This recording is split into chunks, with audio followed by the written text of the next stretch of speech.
Bismillahirrahmanirrahim. Assalamualaikum warahmatullahi wabarakatuh. Alhamdulillah, hari ini kita akan membahas terkait materi statistik non-parametrik.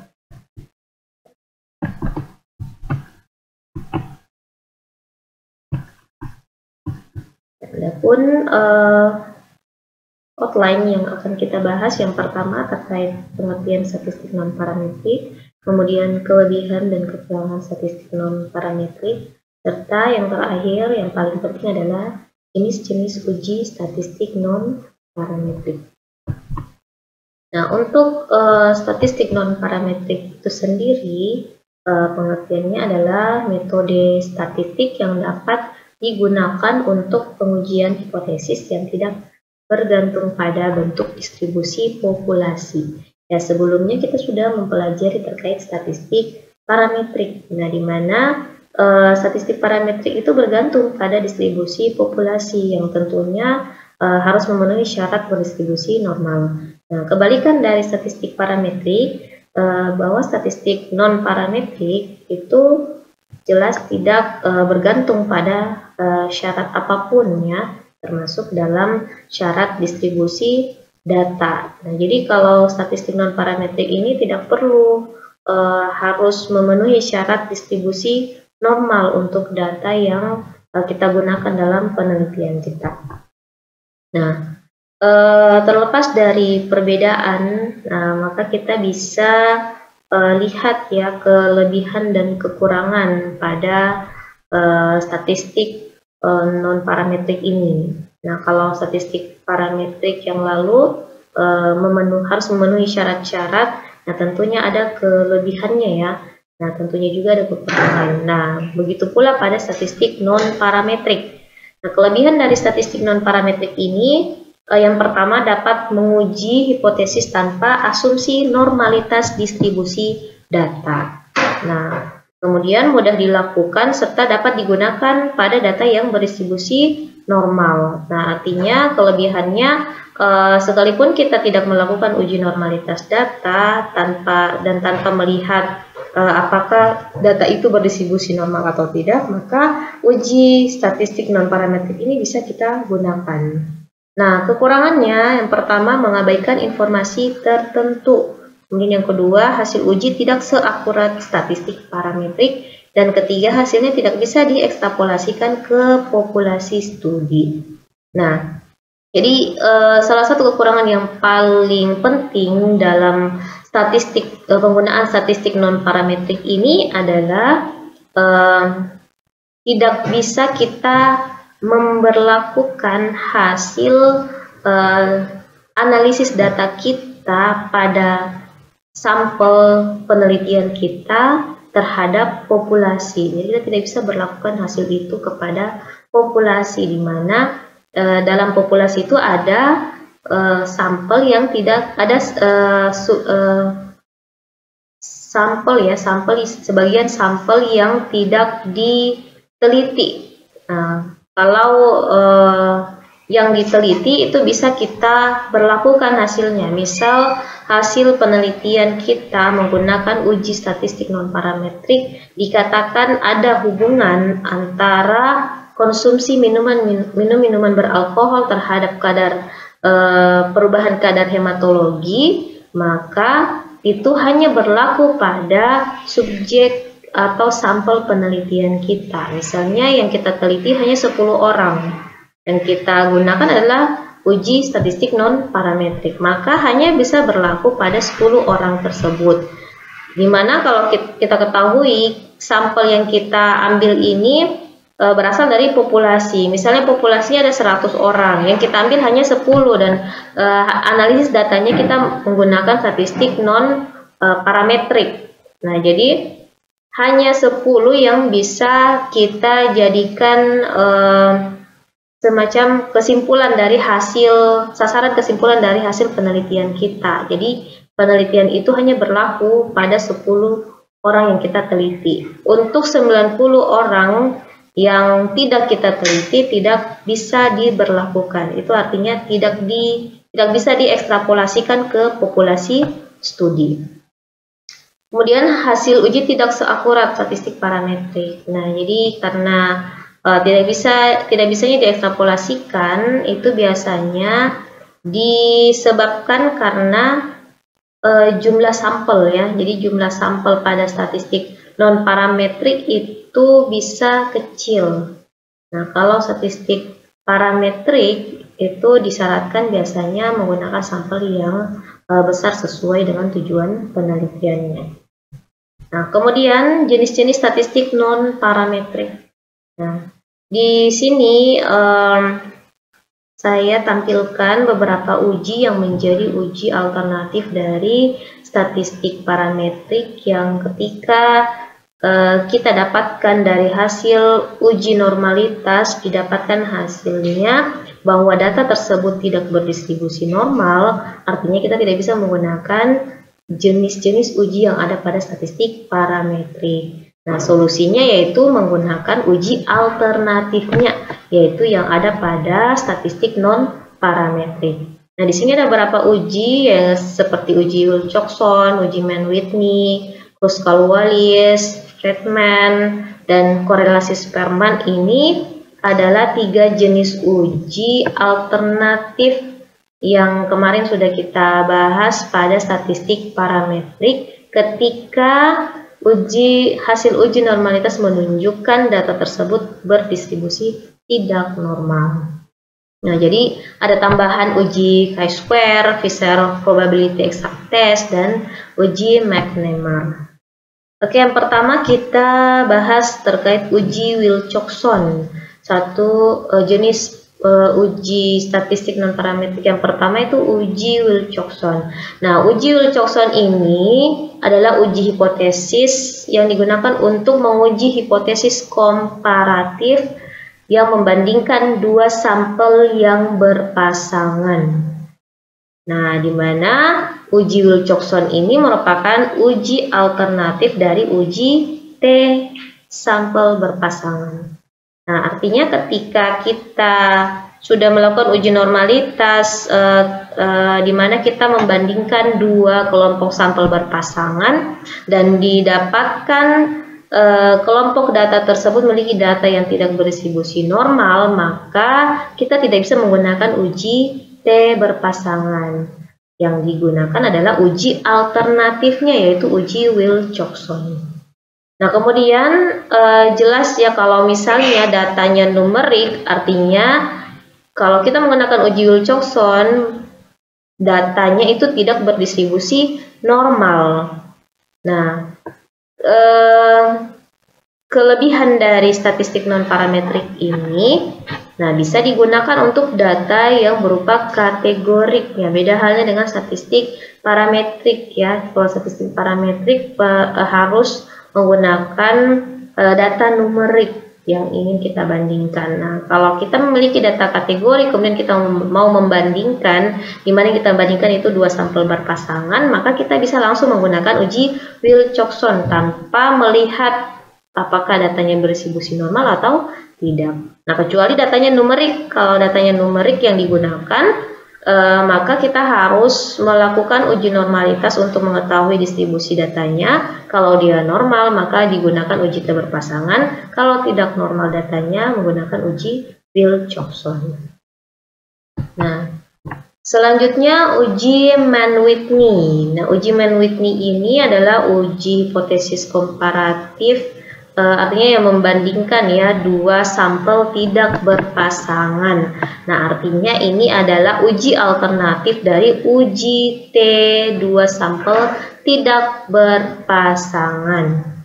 Nah, dan tentunya hampir sama dengan Wilcoxon, ketika datanya numerik itu berarti tidak berdistribusi normal datanya. Nah, kalaupun data kategorik ya langsung saja diuji, tidak perlu dilihat uji normalitasnya. Langsung menggunakan uji Mann-Whitney kalau menggunakan data kategorik ketika kita mau membandingkan 2 sampel tidak berpasangan. Lanjut, uji Kruskal-Wallis. Yang ketiga adalah uji Kruskal-Wallis. Nah, uji Kruskal-Wallis ini digunakan untuk menguji hipotesis komparatif, yaitu membandingkan lebih dari 2 sampel tidak berpasangan. Nah, jadi ini adalah uji alternatif dari uji one way ANOVA. Nah, kalau uji one way ANOVA, data yang digunakan numerik, tidak berdistribusi normal, sementara di Kruskal-Wallis ini data numerik tidak berdistribusi normal. Nah, adapun uji Kruskal-Wallis ini bisa kita gunakan ketika data kita itu berupa data kategorik. Nah, biasanya ini data kategorik yang dimaksud di sini itu yang bisa kita urutkan ya. Jadi yang biasanya berskala ordinal, jadi bisa ordinal. Nah, kemudian uji Friedman, ya ini uji Friedman ini untuk menguji hipotesis komparatif lebih dari 2 sampel berpasangan. Artinya ini uji alternatif dari uji ANOVA two-way. Untuk datanya jelas datanya tidak berdistribusi normal, di mana ketika data yang kita gunakan adalah data numerik, maka artinya kalau menggunakan uji Friedman berarti datanya tidak berdistribusi normal. Nah, ini juga bisa digunakan ketika data kita berupa data kategorik. Nah, untuk uji korelasi Spearman, ini uji hipotesis korelatif numerik dan juga kategori. Jadi kalau uji korelasi Spearman ini bukan hanya untuk membandingkan 2 hal yang datanya numerik, tapi juga data yang kategori. Nah, ini merupakan uji alternatif dari uji korelasi Pearson, dan tentunya distribusi data tidak normal ketika kita menggunakan data-data numerik.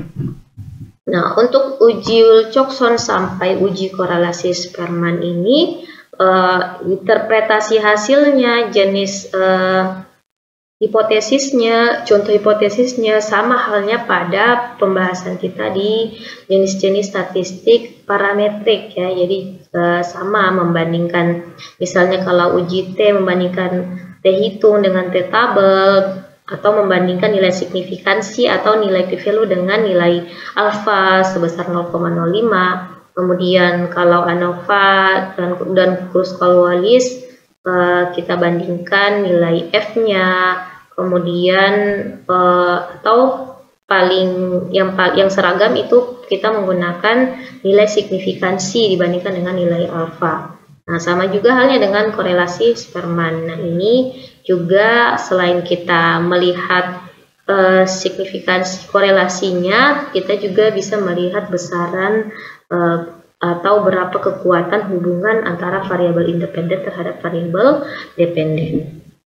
Nah, selanjutnya uji chi-square. Nah, uji chi-square ini merupakan uji hipotesis asosiasi kelompok tidak berpasangan.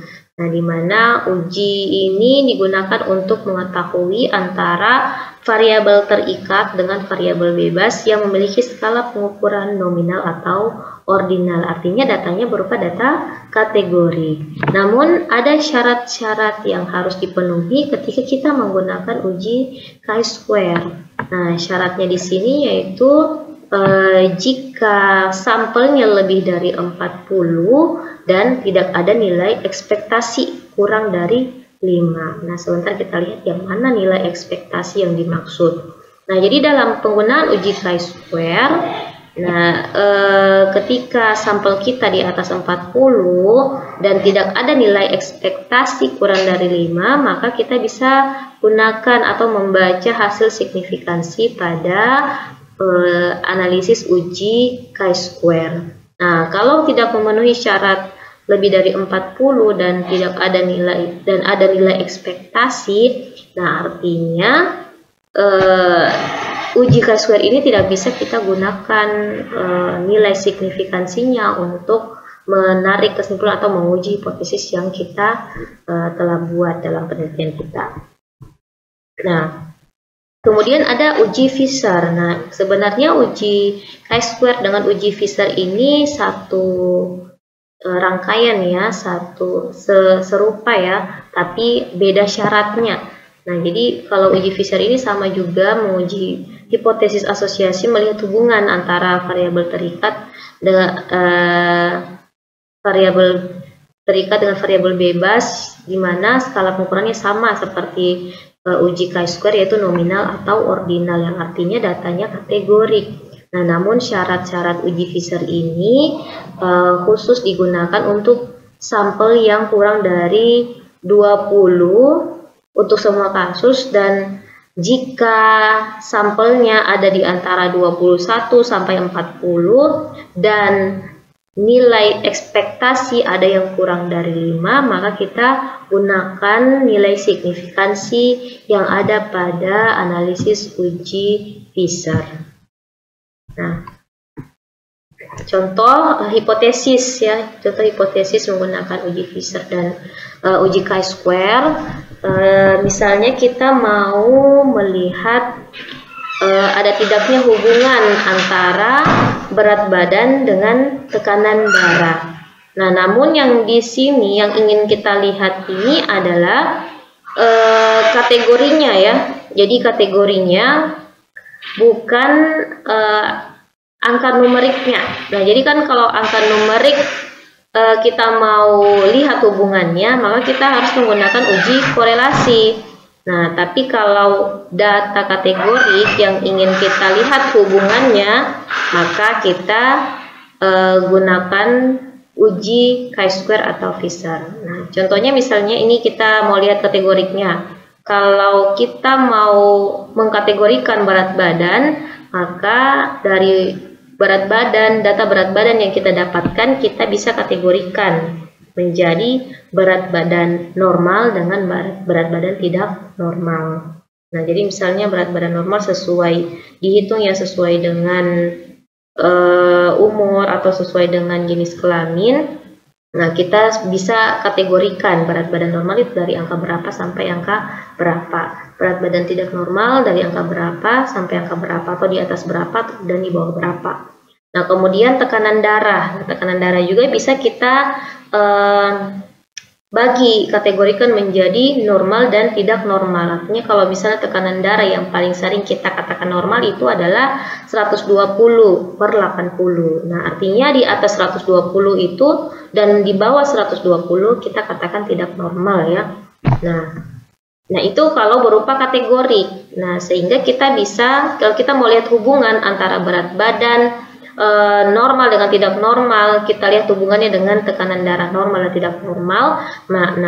Maka itu kita bisa menggunakan uji chi-square untuk menguji hipotesisnya dan menggunakan uji Fisher. Nah, hal alternatifnya sebaliknya, itu ada hubungan antara berat badan dengan tekanan darah. Nah, cara mengartikan hasil uji chi-square dan Fisher sebenarnya sama ya, menggunakan nilai signifikansi, nilai P atau nilai P atau P value. Ketika kurang dari nilai alfa, maka H0-nya ditolak dan H alternatif diterima. Artinya ada hubungan berat badan dengan tekanan darah. Nah, jika nilai signifikansi atau nilai P lebih besar dari nilai alfa 0,05, maka H0 diterima. Artinya tidak ada hubungan berat badan dengan tekanan darah. Nah, ini yang kita bisa lihat yang dimaksud dengan nilai ekspektasi kurang dari 5 itu seperti apa. Nah, jadi analisis data biasanya kita gunakan aplikasi pengolah data. Jadi sebenarnya bisa menggunakan perhitungan manual, tapi untuk memudahkan dan mempercepat pengerjaan kita dalam menganalisis data, maka kita gunakanlah analisis menggunakan aplikasi ya, aplikasi pengolah data. Salah satu contohnya yaitu SPSS. Ya, contoh analisis data menggunakan SPSS, hasilnya akan kita dapatkan ya, misalnya kita mengkategorikan 2 kategori berat badan dan 2 kategori tekanan darah. Artinya tabelnya itu terhitung menjadi 2 kali 2, 2 baris dan 2 kolom. Nah, ketika kita menganalisis menggunakan uji chi-square dan Fisher, maka kita lihat berapa jumlah sampelnya. Jadi tadi kalau syaratnya uji chi-square itu di atas 40. Nah, ini berarti kalau kita lihat dari sampelnya sebanyak 45 orang total semua, itu berarti bisa kita gunakan uji chi-square. Syarat pertama dipenuhi.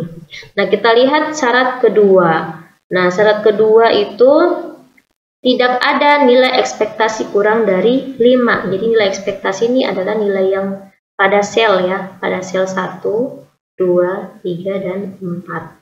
Nah, ketika ada nilai dari 5, kurang dari 5, berarti ada nilai ekspektasi kurang dari 5. Di sini ada dilihat di sel 1 itu 4, yaitu yang berat badannya normal dengan tekanan darah normal, yaitu ada 4 orang. Dan berat badan lebih dengan tekanan darah normal ada 3 orang. Jadi ada 2 sel. Nah, di sini kita bisa lihat di bawah hasil chi-square test, tabel hasil chi-square test. Di situ ada tertulis 2 cells have expected count less than 5. The minimum expected count is 2,3. Nah, jadi di sini ketika ada tertulis 1 sel, 2 sel atau 4 sel, jadi 1 sel, 2 sel, 3 sel, 4 sel. Nah, maka berarti ada nilai ekspektasi yang kurang dari 5, sehingga syarat uji chi-square-nya tidak terpenuhi. Nah, kalau di sini tertulis 0 sel, maka yang kita baca adalah hasil dari uji chi-square, tapi yang sudah di correction. Jadi yang kita pilih adalah continuity correction. Sebenarnya bisa yang percent chi-square yang di atas, yaitu 0,561. Nah, tapi yang lebih bagus kalau kita gunakan yang sudah dikoreksi, yaitu continuity correction sebesar 0,884. Nah, namun karena tadi tidak terpenuhi syaratnya, yaitu tidak ada nilai ekspektasi kurang dari 5, ya, maka kita gunakan nilai Fisher exact. Nah, nilai Fisher exact test yaitu sebesar 0,429. Ya. Nah, jadi kalau nilai ekspektasinya kurang dari 5, ada 1 sel, 2 sel, 3 sel atau 4 sel. Nah, di situ tidak memenuhi syarat untuk dibaca hasil chi-square, sehingga yang kita baca adalah hasil Fisher exact. Nah, interpretasi hasil pada contoh output ini, maka kita bisa katakan bahwa tabel 2 kali 2 ini tidak memenuhi kriteria chi-square karena terdapat nilai ekspektasi kurang dari 5. Nah, untuk tabel 2 kali 2 yang tidak memenuhi syarat chi-square, analisis yang digunakan adalah uji Fisher, sehingga nilai signifikansinya sebesar 0,429. Nah, karena nilai P lebih besar dari 0,05, artinya itu pertanda bahwa H0-nya diterima, dengan kesimpulan tidak ada hubungan antara berat badan dengan tekanan darah. Nah, yang terakhir adalah jenis statistik non-parametrik uji McNemar. Nah, di mana uji McNemar ini sebenarnya mirip dengan uji chi-square dan Fisher, tetapi kalau kita lihat perbedaannya itu terdapat pada kelompok sampelnya. Nah, kalau uji chi-square itu kelompok sampelnya tidak berpasangan. Nah, tadi kita hubungkan berat badan dengan tekanan darah. Nah, kalau uji McNemar biasanya digunakan untuk melihat hubungan antara variabel independen terhadap variabel dependen, di mana variabel dependennya itu berpasangan. Jadi contohnya, sebentar kita lihat perbedaan dengan uji chi-square. Nah, uji McNemar ini sama halnya untuk mengetahui hubungan antara variabel terikat dengan variabel bebas yang memiliki skala pengukuran nominal atau ordinal. Nah, tentunya datanya berupa data kategorik, mana sering digunakan pada penelitian analitik desain case control. Nah, biasanya pada sel tabelnya itu kita akan melihat judul kolom itu adalah kasus dan kontrol. Nah, contoh kasusnya ketika peneliti ingin mengetahui hubungan antara merokok dengan kanker paru, maka digunakan desain penelitian case control dengan prosedur matching. Nah, di mana pengambilan datanya kita contohkan diambil 20 orang dan perilaku merokoknya diklasifikasikan menjadi ya dan tidak. Nah, untuk yang kanker paru di sini kontrol 20 orang, ada kasus, ada kontrol. Nah, sementara yang perilaku merokok diklasifikasi menjadi 2, yaitu ya dan tidak. Nah, contoh hipotesis menggunakan uji McNemar, H0-nya itu tidak ada hubungan antara merokok dengan kanker paru. H alternatifnya ada hubungan antara merokok dengan kanker paru. Nah, cara mengartikan hasil uji McNemar yaitu jika nilai signifikansi kurang dari nilai alfa, maka H0 ditolak dan H alternatif diterima. Artinya ada hubungan merokok dengan kanker paru. Jika nilai signifikansi lebih dari nilai alfa, artinya tidak ada hubungan merokok dengan kanker paru. Berarti H0-nya yang diterima. Nah, jadi kalau dalam uji McNemar, nah biasanya yang diteliti adalah yang misalnya kita mau teliti adalah yang kanker paru. Tapi di sini kita tidak hanya meneliti orang-orang yang menderita kanker paru, tapi kita matchingkan, kita pasangkan dengan kontrolnya. Jadi kontrolnya itu maksudnya orang yang tidak menderita kanker paru. Nah, orang yang menderita kanker paru kita bandingkan dengan orang yang tidak menderita kanker paru, kita lihat kebiasaan merokoknya. Ya, kita lihat kebiasaan merokoknya, karena bisa jadi orang yang menderita kanker paru dia tidak merokok, atau mungkin sebaliknya, jelas misalnya dia kanker paru dan dia merokok. Nah, di sini kalau dalam penelitian case control nanti akan kita pelajari pada jenis penelitian. Nah, di sini ada namanya prosedur matching, ya. Nah, matching ini maksudnya kita pasangkan ketika kasusnya, misalnya kasusnya atau orang yang menderita kanker paru, sampel pertama atau orang pertama yang kita teliti itu misalnya yang kita matching adalah umur dan jenis kelamin. Nah, kalau misalnya orang pertama adalah perempuan dengan umur 23 tahun atau misalnya 65 tahun, maka kontrolnya juga yang kita cari yaitu dengan jenis kelamin yang sama dan umur yang sama. Nah, kontrolnya adalah orang yang tidak menderita kanker paru dengan jenis kelamin yang sama yaitu perempuan dan umur yang sama yaitu 65 tahun. Nah, itu yang dikatakan dengan berpasangan, sehingga kita mau bandingkan bagaimana kondisinya kalau seseorang yang tidak merokok, apakah dia itu lebih banyak yang menderita kanker paru dibandingkan yang tidak dengan yang tidak kanker paru. Nah, itu yang akan kita mau bandingkan, sehingga kita bisa melihat apakah ada hubungan antara merokok dengan kanker paru. Nah, bisa jadi rokok tidak ada hubungannya dengan kejadian kanker paru. Ya, demikianlah untuk jenis-jenis uji statistik non-parametrik. Selanjutnya akan kita bahas terkait desain atau jenis penelitian, desain metode dan desain penelitian dalam ilmu kesehatan. Akhir kata, saya tutup dengan satu kalimat kata-kata mutiara hari ini, yaitu cita-citamu adalah tanggung jawabmu. Lalu mengapa harus mengharapkan kemampuan orang lain? Maka jadikanlah dirimu untuk bisa kau andalkan. Sekian dan terima kasih. Wassalamualaikum warahmatullahi wabarakatuh.